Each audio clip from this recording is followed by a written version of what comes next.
So this recording will be up on the Right? passport thing And as you did well. say all the trash is out there at Um, the pool. Okay. so we'll get started. I'm free to take any questions if you want. And I think this is intended more for a audience of people who are maybe not already committed to creating habitat in their cities and their neighborhoods, I but know it hopefully is, it but I appeals don't to have everyone with anything a little else to bit of do, so I think something I'll new in there. listen to it. So we're going to talk a little bit about our process of kind of what I'm going to see we what some of the tried to do in requirements are. Bellevue in making Bellevue B City, but really mostly I'm going to be talking about what you could I saw do that. um, to move in the right direction of supporting life in around your homes and in your parks.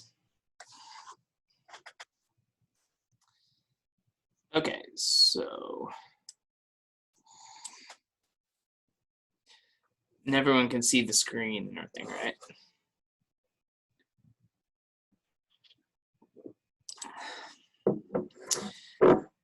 So I want to kind of start with the notion of why is a bee city better than a non-bee city?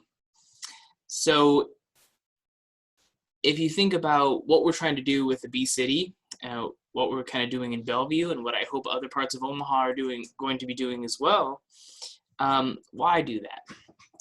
Well, first off, I think let's look at kind of a typical sidewalk. This one on the left is just an image I have on the internet. Over here on the right, this is actually in our neighborhood. This is a walk that I often do with my family. You know, this is a rather boring walk. You go down this sidewalk and it's just monotonous on either side, and over here as well. So we go down this sidewalk and there's nothing new or unexpected. So in a bee city, we could have a better walk. This is an example from a landscape design firm, Blazing Star Gardens. So I would much rather go on this walk than this walk. I just think it's more interesting. Same thing goes for a drive. Instead of having this boring, monotonous median, we can have medians that are more interesting and full of life.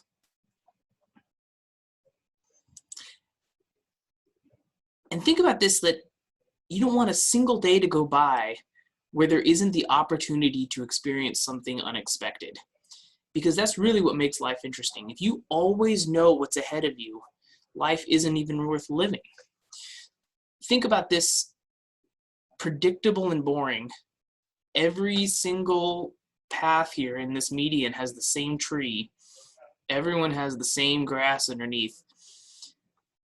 There's no opportunity to see anything new on that. You go walk down this path and there's no way that you're going to encounter something that's going to surprise you or awe you or fill you with curiosity or joy. But over here on the right, you could spend hours looking at the individual details here, and the more you look, I guarantee the more that you're going to find. You're going to find little creatures crawling around that you maybe have never seen before, things flying about. This is a wonderland, and you can experience it, and every time you come up, you're going to see something new and fall in love with a new little creature. But aside from all of that, there's also the sheer ethics of supporting ecosystems, caring about life other than ourselves. There's something innately human about the ability to recognize that we can do good on a grand scale. And our ability to recognize that comes with a little bit of an obligation to do so. So we can have things that are in our yards, in our parks, in our cities, that are not just for human appeal, they are also generally appealing to insects. For instance, some humans might think that this flower is pretty, but an insect is not going to, because even though it may be tricked into visiting this flower, there's only petals here, and there's no pollen, there's no nectar. Whereas this flower on the right, it has abundant pollen and nectar, and this bees is rewarded. And we can get equal beauty out of both. And maybe I would argue the flower on the right gives us more beauty because it also comes with it the life that's attached, not just this dead flower. It might as well be plastic. And then if we support bees, if we pick this one species, just like if we think of supporting monarchs, if we do that, we support the whole ecosystem. We support everything. These are all things that were found in my yard. And I'm going to give a talk later in the Earth Day. I think it's on April 30th. And that's all going to be about the diversity of organisms that I've seen around the Omaha area, and also how to photograph them and how to observe them, and what kind of things can you see if you really start looking in these habitat areas that we have in our cities. But things from monarch butterflies to interesting beetles to, this is a lady beetle larva eating a bunch of aphids. We've got a beautiful show going on, at the very small level, if we just kind of create the space for it to happen, and then we can watch it. Beautiful wasps. And then, of course, if we're creating habitat for all these insects, we're also creating spots for birds. So this is in our backyard, and the goldfinches love picking the little caterpillars off the rudbeckia. And then later, when they go to seed, they love picking the seeds off too. So if we're going to accept that it's valuable, how can we do it? So how can we make our city more bee friendly? And of course, this means make it more wildlife friendly in general. I think the number one thing that we can do is use space wisely. I'm not here to be the dictator of landscaping space, but just think about, is there turf grass in spots where it's just the default? Turf is really good for walking on. It's really good for playing sports on. But if you have an area, like look out front of this bank, nobody's playing sports there. Nobody's even walking there. That's just there. So if we could replace that with something that could be ecologically valuable, something that could support life. The same thing here, but look at this really big yard full of turf grass. Are there spots here that are not being used? Could we replace some of those with something that's more beneficial? So we don't have to get rid of all of it, but if it's not being used, let's use it for something better. And not just choose space wisely, but choose plants wisely. So really we're talking about the plants that co-evolved with the insects of the area. And this is important because those plants are going to support those insects. And you may be leery of this. You may have grown up thinking that we need to remove insects. Insects are pests and we need to get them out. But insects are really what's keeping our world stable. We can't live without them. They're decomposers. They're predators of pest species. They are pollinators, so they're the things that are keeping these flowers in existence. And because they're keeping flowers in existence and pollinating flowers, they're also creating the fruit. So the food that we eat, about a third of it is requires pollination by an insect. They're fascinating because insects are probably the most diverse group of organisms on the planet, and it gives another, if you think about that idea of you want to every day have the opportunity to experience something new, insects are the best way to do that. If you think about the number of new species that are recorded every year, newly identified and newly described by science, there's not a lot of newly described mammals every year. Not a lot of newly described reptiles every year, but there are quite a few newly described insects every year. And there's more and more and more, and the closer you look in areas, the more you'll find. And there's newly described insects that have been described by science for the first time in cities and around urban areas as well. So there's just, people haven't looked closely enough. And importantly, insects are kind of that important food source, bringing food up the trophic levels. And so I want to talk just briefly here about why native plants matter in particular. It's not because there's this beautiful sense of place and that these plants were in the past associated with this area and that we want this area to look like what it was in the past. We want to make Nebraska look like Nebraska. Although I think there is value to that. You know, if you go on a trip and you fly down to Florida, you get out of the airplane and you see it and it's Florida, right? It looks like Florida immediately. Now, you could get off the airplane at Omaha in the airport and get off, and it could be anywhere from, I don't know, from west of the Rockies, basically. Yet Nebraska has a lot of unique qualities to it that you could make it look like Nebraska, and people could show up here and you could instantly feel a sense of place. But I don't think that's the most important part about why indigenous plants matter. And I think this is.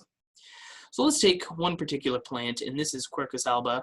This is the lovely white oak. And let's say we've got a sun here, and this sun is going to be beating down on this plant like a good sun does. And amongst this plant, we have a bunch of carbon dioxide molecules, CO2. And what happens is this CO2, with the power of the sunlight inside this plant, is going to get built up into this molecule glucose, which is a sugar. So this single carbon dioxide gets combined up together to the 6-carbon glucose, just using nothing but the power of the sun. In fact, despite maybe being one of the most lovely species to do it, white oak is not the only one. Of course, all plants do this. So here's a collection of some plants. These are all kind of native to eastern Nebraska. Sugar maple might be a little bit of a stretch, but for the purposes of this, we'll say they are all relatively native. And they're all doing this, right? They're all taking carbon dioxide and they're making it into glucose. If you paid attention in science classes when you were younger, you would know this is photosynthesis. Now, try as they might, all of these wonderful caterpillars that will eventually grow into moths or butterflies, they can bask in the sun as long as they want, but they will never be able to make glucose from that sunlight. So instead, these caterpillars have to feast upon the living. And so what they will do is they'll steal the glucose from these plants. These plants worked very hard for that glucose, and these caterpillars instead are just going to rip it right out of their leaf tissue because that's all they can do. Now, of course, plants don't want to be eaten. And so those plants that do get eaten are actually losing all of this glucose that they worked so hard for. So if a plant just so happens to get a mutation that gives them a little bit of an insect deterrent, maybe it's a fuzzier leaf that makes it harder for the caterpillar to get really close, maybe it's a chemical that is toxic to the caterpillar, maybe it's something like that. Whatever one of those things are, if it makes those, that particular plant is going to be more likely to reproduce.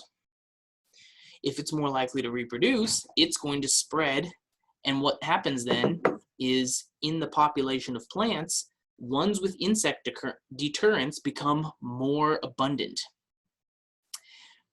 Well, what's the problem there? Now we've got these caterpillars that can't eat these plants. But each plant independently evolves these little different characteristics because they're all coming from completely different lineages, and it's just by chance that they're accruing these different characteristics over long periods of time. So it's different kinds of either toxins or deterrents for the plants. But evolution works both ways because insects that can overcome those specific deterrents are more likely to reproduce. For instance, if you were an insect that can't eat any of these leaves, well, you're going to die and your lineage is going to go extinct. But if you have acquired some mutations that allow you to eat a little bit of this one plant, then you're going to reproduce. You may get enough to reproduce. And then some of your offspring might be able to eat this plant a little bit better because they might have some mutations that overcome some of these things. And then over time, you get insects that have specifically evolved to eat specific plants. And this is kind of the case here. So here's a few examples. We've got the caterpillar for the red-spotted purple butterfly, the cleome moth, the red-banded hairstreak. These both eat oaks, amongst some other things. Of course, the monarch eats milkweed. Not to say that nothing eats sugar maple. Of course, sugar maple is eaten by a bunch of things, but I just wanted to make this a simple example. But this is an evolutionary arms race. The caterpillars are wanting to get glucose, so they have to eat something, but the plant doesn't want to sacrifice its glucose. It worked hard for that. Photosynthesis is not easy. It takes energy to do photosynthesis. So these two are battling against each other, and in doing that, you get these really tight relationships where things get locked in, where the plant can block 99% of the caterpillars from eating it. But that 1% has specialized on eating it. What you get then is the plant's going to be fine. It's not going to get eaten to the point of death. And also the caterpillar is going to be fine because it has specialized to eat a few different kinds of plants. But if each one is specializing on eating a few different kinds of plants and each plant is blocking all other caterpillars, you get a good balance there. The caterpillars can get enough food from the plants as long as those plants are there, and the plants are not going to get completely defoliated to the point of death because most caterpillars are not going to eat that plant all the way. And of course, these caterpillars, lovely in their biology, and you know, I think they have an aesthetic that you can kind of grow to love as well. They also grow into these wonderful butterflies, and these are all native butterflies and moths. So these butterflies and moths wouldn't exist without those host plants, those plants for those caterpillars to eat. We may not see this interaction. We may just see butterflies flying around and getting nectar from a flower, but those butterflies came from caterpillars. And if there weren't caterpillars for them to eat, they wouldn't exist.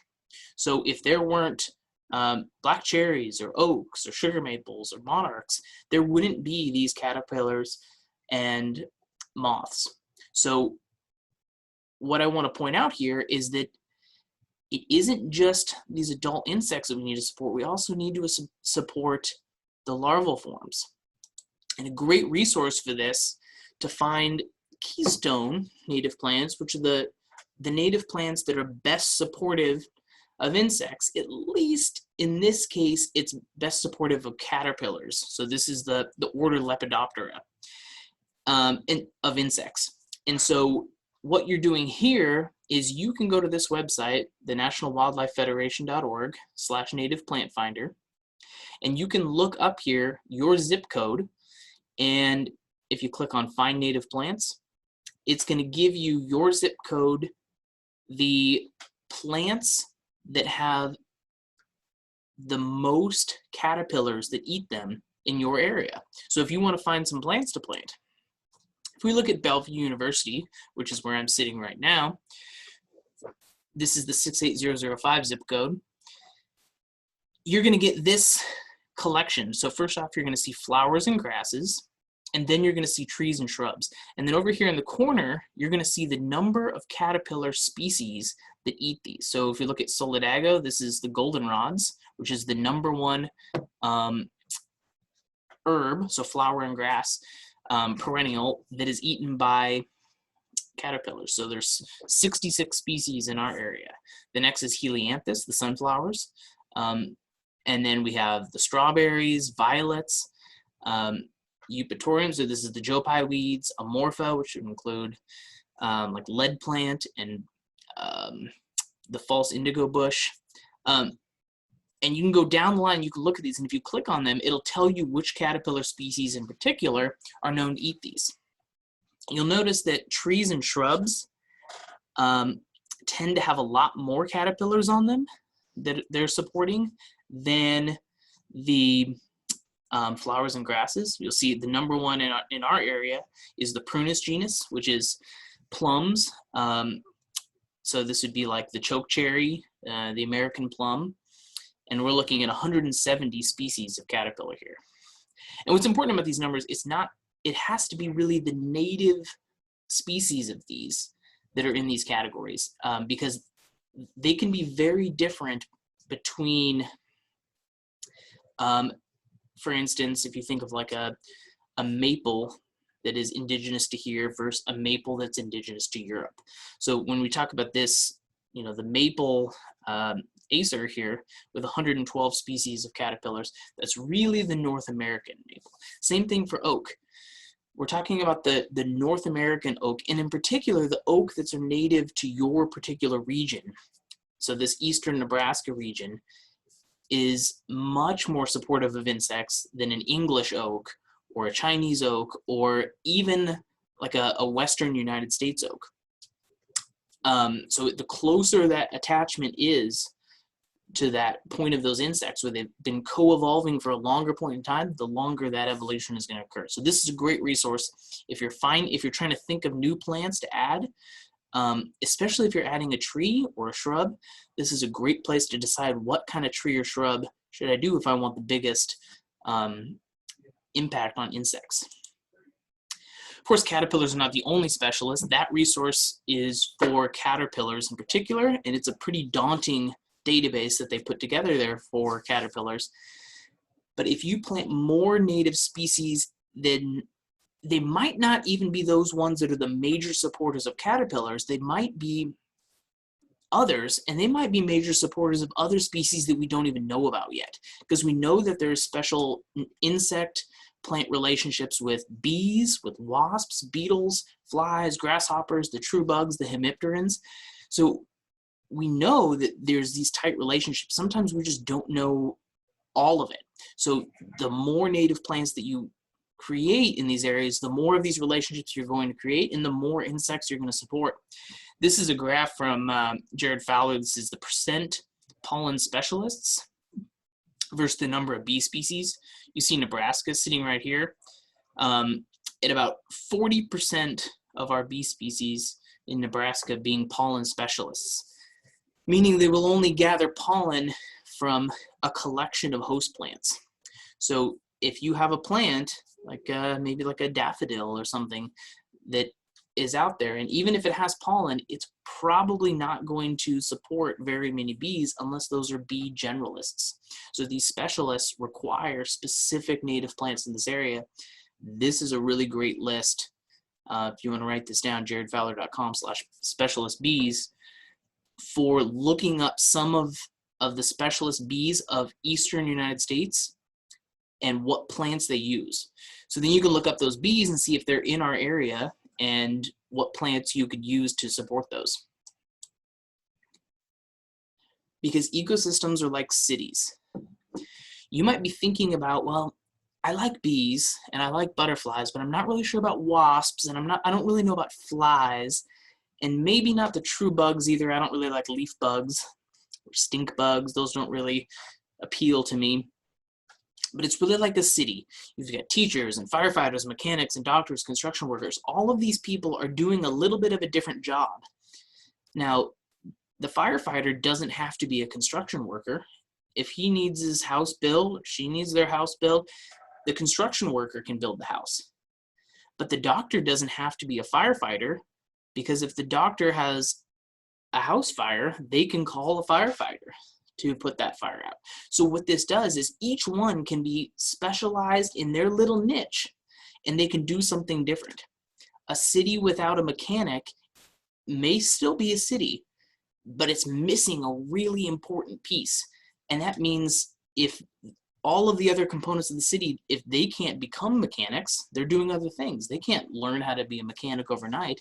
That means anytime there's a car that needs to be repaired, has an issue, it's just going to break down. It's not going to get repaired. This is the same thing that happens in ecosystems. You need wasps, you need flies, you need grasshoppers, you need true bugs, because these are all doing slightly little different things. For instance, some of the flies are pollinators, and they are food for spiders, which are really important food source for birds. Grasshoppers are really important food sources for wasps. And then wasps can be pollinators, but the wasps are important because they're eating the grasshoppers, which otherwise would maybe defoliate all the plants. And so you need all of these complex interactions. And once you start fiddling with these interactions, you can lose important functions of the ecosystem. So it's really important not to just pick and choose which species we like and which we don't like. We just need to try to build as healthy of an ecosystem and as complicated of an ecosystem as possible, because the more complexity, the more little interactions we have, the more functions we get. So going on with this more, really important to choose your plants wisely. So even if it's a quote unquote native plant, it may have been selected or cultivated for characteristics that are appealing to the human aesthetic, but they're problematic in terms of supporting insects. On the left here is some echinacea that was selected for being a double flower. In turn, it has no pollen. Well, this is a lovely flower, maybe. I don't see it as lovely. I see it as kind of saccharine because I see it as a flower that isn't doing anything. But some people might see it as a lovely flower, but an insect is not going to enjoy this flower. It has no food in there. It has no nectar. So it's not a flower that is producing an ecological benefit here. Same kind of goes for trees that have been selected for different leaf colors. This is an ash that was selected for purple leaves. Well, purple is the anthocyanin, which is made in plants to be an insect deterrent. Well, if the insects that evolved to eat ash, they didn't evolve to break down the anthocyanin because they evolved to eat an ash tree, which doesn't normally have anthocyanins in there. So forcibly, breeding in by selecting those that have these characteristics makes this tree now unpalatable to a lot of insects. So now you reduced how many insects can eat this plant. And if our intentions are to grow as many insects as possible, as complex of an ecosystem as possible, we don't want trees that are deterring insect herbivory. So a good way to choose plants wisely is choose your nursery wisely. If you go to a nursery that's specializing in native plants, so like some of our ones in the Lincoln area, Midwest Natives Nursery in Lincoln, Prairie Legacy Nursery in Western, Little Beaver Nursery in Beatrice, all of these will deliver plants to the Omaha, Lincoln area. And with all three of those nurseries, you can guarantee that you're getting a native plant that is ecologically valuable, and in most cases, came from seeds that are actually in Nebraska. So these are the most adapted, not just to the climate conditions of Nebraska, but to the insect interactions in Nebraska. For trees and shrubs, a great one is Great Plains Nursery. They do have some cultivated varieties and some non-native species there, but for the most part, these are all native shrubs, native trees, and a lot of really valuable ones. And really, they don't do too many invasive species of shrubs. If you want to go an online mail order, a couple of really good ones are Prairie Nursery or Prairie Moon Nursery. And all of these things you can Google pretty easily, and you should be able to find them. And I mentioned this earlier, but not all maples are created equal. This is a Norway maple, which is eaten by maybe 0 caterpillars in Nebraska. They're still kind of doing a little bit of research on some of these conspecifics, but it's close to 0, if any. And the ones that do eat it, they don't eat it very well. Whereas a red maple, it's eaten by 112 Nebraska caterpillars. So the native maple species are doing really well in sporting caterpillars. So make sure you're choosing your trees wisely. So in choosing plants wisely, I would say an important thing is to limit the non-native plants. When I say limit, I don't want to be some kind of, despot for plants that is telling you to rip out everything that's not native. If you have an emotional connection to some plant that's not invasive, and we'll talk about invasive here in a second, if it's not invasive, then it's fine to leave it if you have an emotional connection. But if you don't, think about, do I need this plant where it is? If it's turf grass, if it's a daffodil, or if it's a boxwood, or if it's a yew. Boxwoods and yews, they have some cover, for a bird or something, but that's about it. Basically nothing in North America eats a boxwood or a yew. So think about, do I need this in this landscape? And if not, what could I replace it with that's going to support some more insects? Now, I will be authoritarian about invasive species. So these are plants that, even if they might not be supporting very many species in your yard or in your park or something, the problem here is they can spread into outside natural areas, take over habitats, outcompete native species that do support insects, and that leaves habitats outside of your yard less supporting of insects. So invasive species are a big problem. These, if you have any on your property, you really should remove them. And I know it's tough to remove plants, especially if they are mature trees, but I do recommend it. It's a satisfying thing to remove an invasive species from your property. So what is an invasive species? It's that thing that is going to outcompete native plants. It's spreading out of the environment where it's planting. This is not really an invasive species. It's annoying, maybe, if you have a monoculture lawn. It's really not invasive. Dandelions don't spread out into prairies and take over prairies.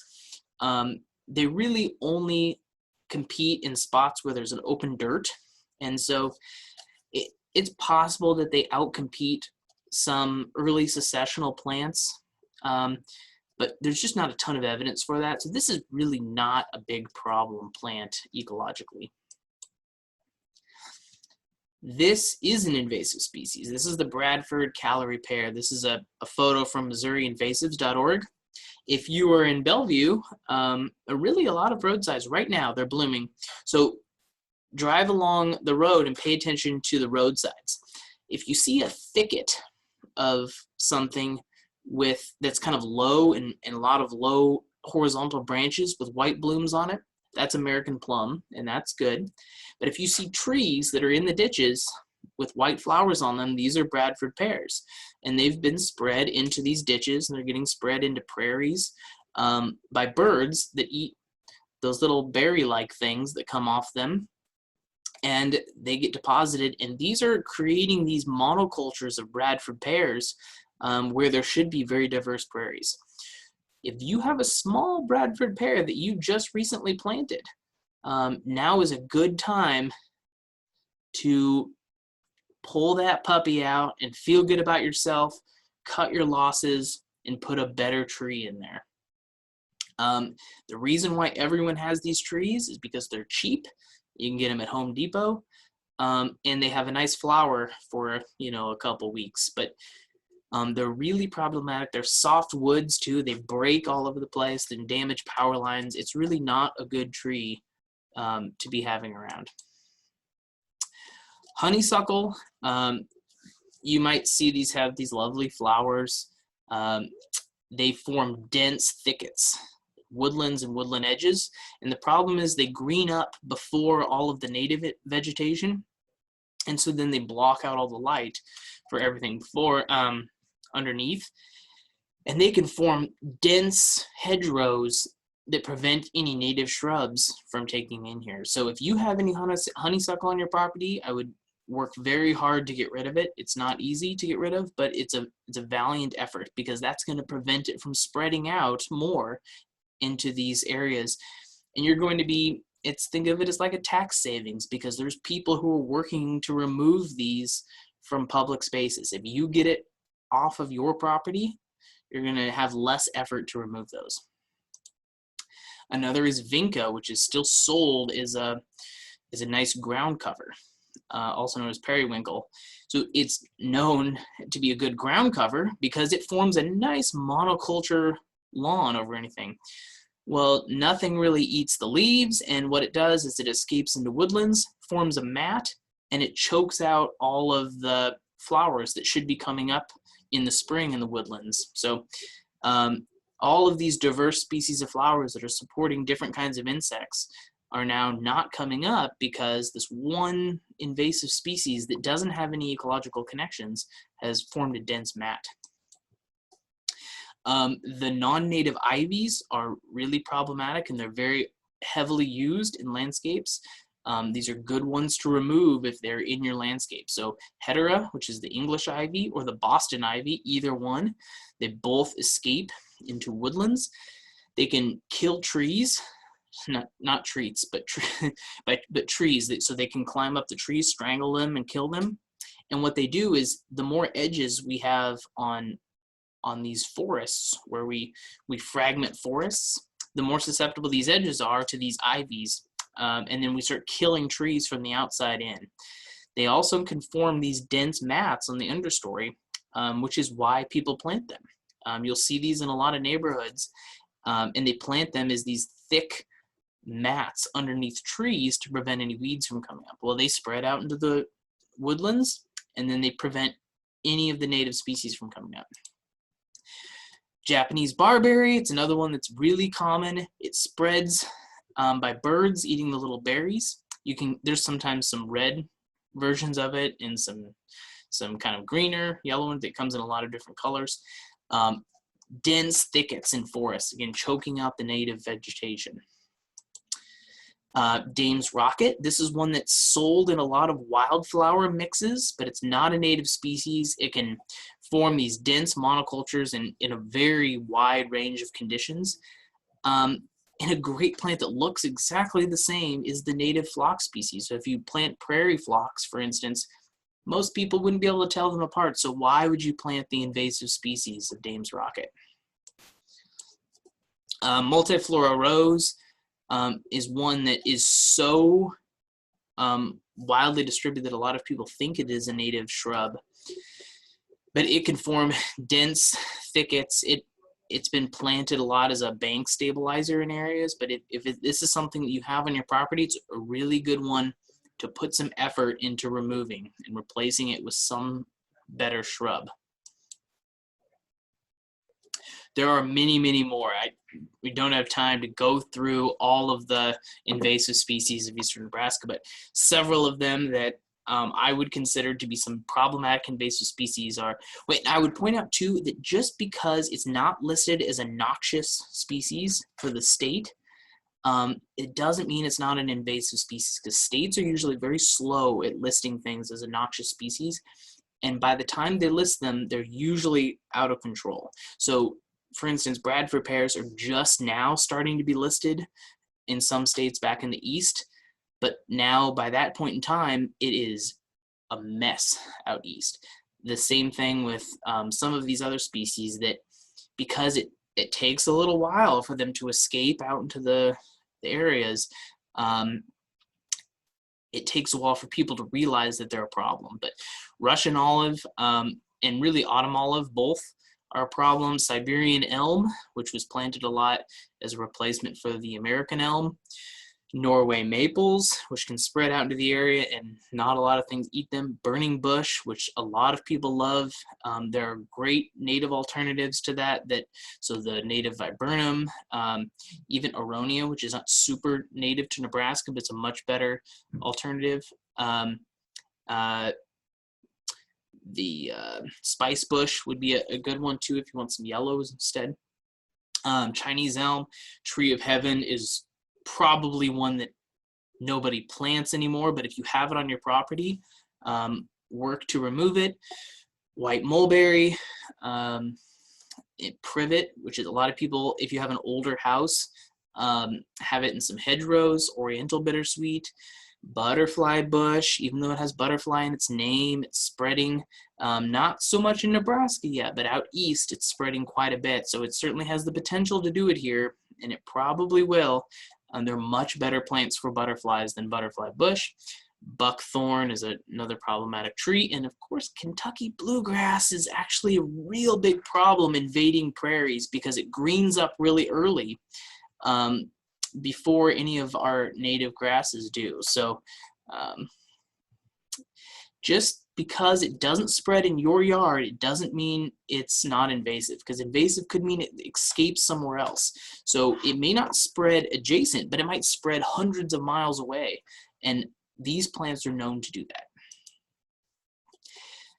We also should eliminate pesticides. So this is another big thing for keeping our city wildlife friendly. We have to remember that this is good, a leaf that has holes in it and has insects eating it. This plant's not going to die. It's perfectly fine. Holes in leaves does not mean this plant is going to die. These plants evolved getting eaten. So they have hundreds of thousands of years with these particular insects, maybe millions of years, depending on the connection. So this is good. Over here, this is a honeysuckle. And if you go find some honeysuckle leaves somewhere around, right before you go and remove that plant, take a look at the leaves and you'll notice that they are pristine. Nothing eats honeysuckle. And that's one of the reasons why it spreads so well, because it has no herbivory. So this is not supporting a lot of insects. Insecticides are directly killing insects. This is the exact opposite of what we want. Fungicides are also doing this though, because fungicides, if you have like some kind of rust or something that's on a plant, most of the time that's fine. It's going to take care of itself. But talk to some experts who are not going to immediately jump to fungicides, because fungicides are killing insects as well. Herbicides are a big problem because they're killing the plants that insects need to reproduce. But I will say that the exception to herbicides is I'm perfectly okay, and most conservationists are perfectly okay using herbicides for removing invasive species. Some of them you have to. Honeysuckle is an example where you're never going to completely get rid of that without herbicides. And then lastly, the important thing is to leave your plants over winter. Insects need a place to spend the winter, and they need birds need a place to forage for food. So all of these nooks and crannies keep insect nests, and spider egg cases that overwinter, and bee larvae or something. All of these little niches are places that birds can scavenge around to get good insects over the winter, which is good protein, where normally insects are not a major food source over winter, but it's a really good way to get some good food over winter. Plus it looks more interesting. This is Benjamin Vogt's place in Lincoln, his full native backyard. It's got some paths through here, and you can wander through the snow. And it's much more interesting than a turf grass monoculture covered in snow. So if say you're going to put in your native garden now, you're convinced, I want to give a few little tips for designing your native garden just so you have success. And I don't want this to be exhaustive. There's quite a few resources that you can seek out. Any of those native nurseries, if you get in touch with them and have some questions, they're going to be really helpful with helping you design something that works aesthetically as well as ecologically. And I'll say any plant is going to work. There's no plant that you can't plant if it's a native plant in here. Just some are going to have some special considerations. Tall species might be better for a bigger area, or towards the back of a planting at least. If you put a tall species too close toward the edge, it might be flopping out onward and kind of getting in the way and might look a little messy. Aggressive plants I'm fine with, but they might need aggressive companions. If you put an aggressive species in with a bunch of more timid species, or at least short-lived and maybe not rhizomatous species, that aggressive rhizomatous species might dominate, and then you have a monoculture. So you need a little pushback. You need some different niches of plants. Strive for valuable host plants, so think of your keystone plants, and then nectar and pollen from spring through fall. Try to get flowers blooming the whole time. Try to drift your species. So this is an image of, this is our backyard. So you can see how we've got, this is a liatris, and then we've got kind of a big chunk of, this is rattlesnake master, these little gray balls, and we've got some rudbeckia over here, and then this is Monarda fistulosa here. Big drifts of single species, it looks more designed, and it probably is more ecologically valuable to have big chunks of species because it's like a big flag for the pollinators to come to. The smaller the space, probably the fewer species. If you have a 10 foot by 10 foot, but then have 50 species in there, it's gonna maybe look like a weed patch to some people. So if you want it to look aesthetic and really kind of convince your neighbors to come along with this, drifts of fewer species, unless you have a bigger space. The bigger space that you're using, the more you can do. And then if you do a matrix of grasses and sedges between the flowering plants, it's gonna be better at reducing weeds. So here's a couple examples here. So look at this one on the left. So you've got some drifts here. This is some drifts of, this is maybe vervain. I don't know. It's hard to tell from this picture, I guess. Here in these big clumps, and you get some drifts of Echinacea pallida. But you can see that in here, these plants are planted very tight, and they're planted kind of in drifts and clusters and repetition. And this is a pretty big site, but they're tight, and underneath here are grasses and sedges that are going to make it so that ground layer is completely covered up. Over here it's the same. So you see this is butterfly milkweed, Asclepias tuberosa, and it's kind of planted in these big clumps with some Retibita in here, a little bit of Echinacea. And so you can see these big repeated clumps throughout, and a lot of area covered up by grasses and sedges that are going to block out anything to prevent weeds from coming in. And it's also more cover for things to nest over winter in there, and then even in the summer it'd have some cover. And also those native grasses are a host plant as well. If you go through those keystone species, you'll notice that dozens of species are using these grasses as host plants. A lot of butterflies. So here's just a simple example of covering early to mid-spring through fall. So say we had a medium-sized garden, this is maybe something I do, but there's thousands of other choices. You could early on have some pasca flower or prairie smoke. For late spring and early summer, you could move to golden alexanders, Zizia aurea, or some columbine, some violets. These are all kind of blooming from now up until the next few weeks and maybe through May here. Midsummer, Asclepias tuberosa or incarnata. These are milkweeds, so very important for monarchs, and these are good landscape milkweeds. Although any milkweed will work as long as you know what that milkweed. The one exception is, I'd say maybe common milkweed is not a great choice unless you've got a bigger area and you're willing to control it, because it'll spread through rhizomes. Liatris aspera, Eryngium icifolium, which is rattlesnake master, Agostaki funiculum. This is anise hyssop, Pycnanthemum virginianum, mountain mint, and Echinacea pallida. These would all be good together in a good midsummer with big drifts. And then late summer, the goldenrods and the asters, or the goldenrods and the silphium, leading into the asters of the fall. So I think Solidega originum is good. Missouriensis, if you want something a little shorter. Silphium integrifolium, rosinweed, I think is a good late summer plant as well. It looks like a sunflower, but it's not quite as aggressive as some of the other silphium or some of the other sunflowers. And then fall, I think Symphyotrichum oblongifolium, which is aromatic aster, is hard to beat, but there's a bunch of other asters that are really great, and there's tons of other choices. And I really like this idea from Doug Tallamy for designing your own homegrown national park. So the idea is there are all of these national parks, these wildlife preserves, but they're out there, right? They're not really amongst us. And so you go there and everything has to be, you have to follow the rules, you have to stay on the path, and people are tightly maintaining those. But why not have your own little national park? And if we all collectively have our own little piece in our own yard, then we all collectively have our contributing piece to Homegrown National Park. And you can do whatever you want. You can design it yourself. You can choose the plants you want. You can choose which ones to keep. You can rip these out. If you get too many of them, you can add more of these. If you want more of those, you can add a tree here. You can add a shrub here. Whatever you want, it's yours.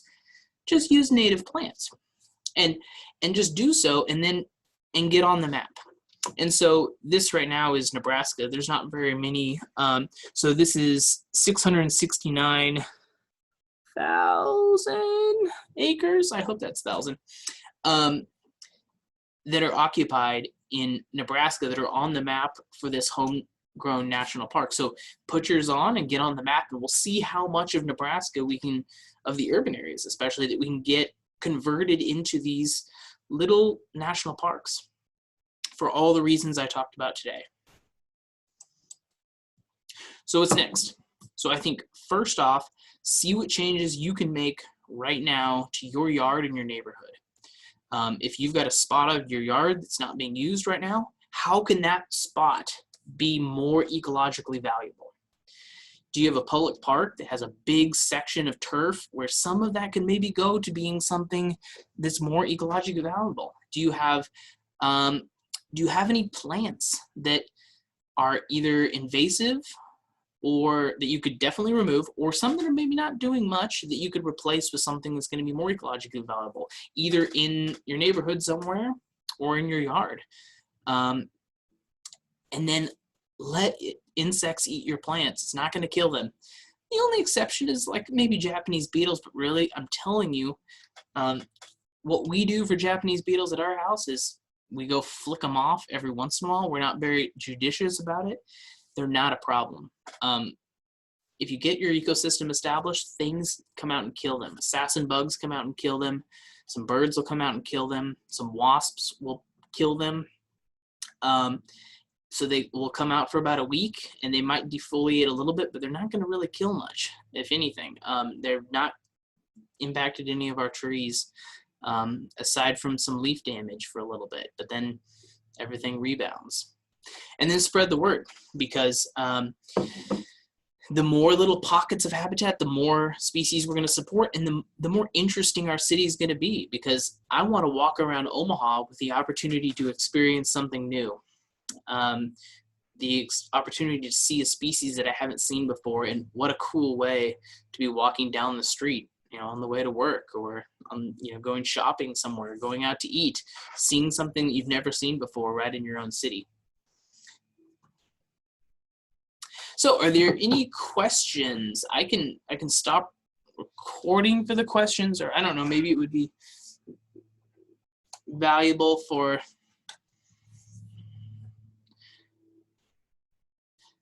maybe I'll stop recording for the questions just in case there's any uncomfort.